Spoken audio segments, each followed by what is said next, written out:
It's good to have you with us here on RT today.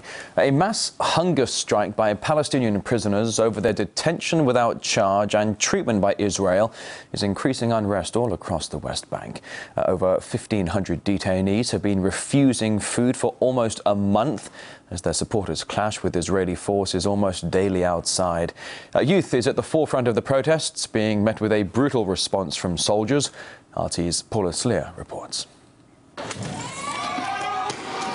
The scenes are all too familiar. Children throwing stones, soldiers brandishing rifles. Major confusion. Very often it's very difficult for the army to determine who throws stones, but a message has to be sent to the local population that that won't be tolerated. And the message is delivered brutally. These children were playing in a side street in East Jerusalem when undercover Israeli soldiers attacked them and forced them into their vehicle. He caught me by the neck and started choking me. He dragged me to the car and threw me inside.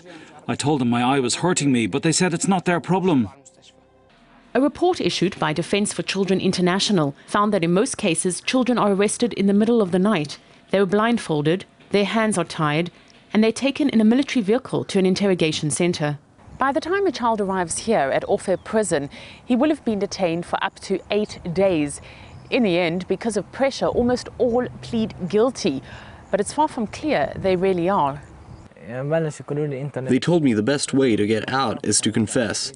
They said they had 4 soldiers' testimonies, and each testimony is 1 month in prison. So I confessed. I eventually said I did it. But the truth, says Ibrahim, is that he was at his grandparents' house for the festival of Eid.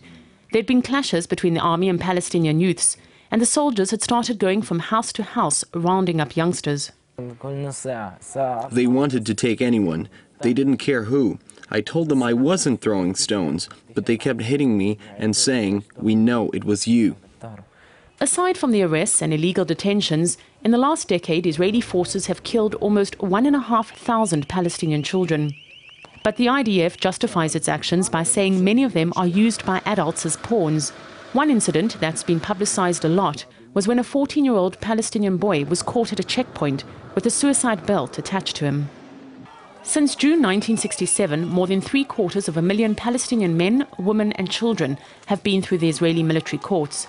A statistic that underscores the perpetual Palestinian search for justice. Paula Slier, RT, Katana Village.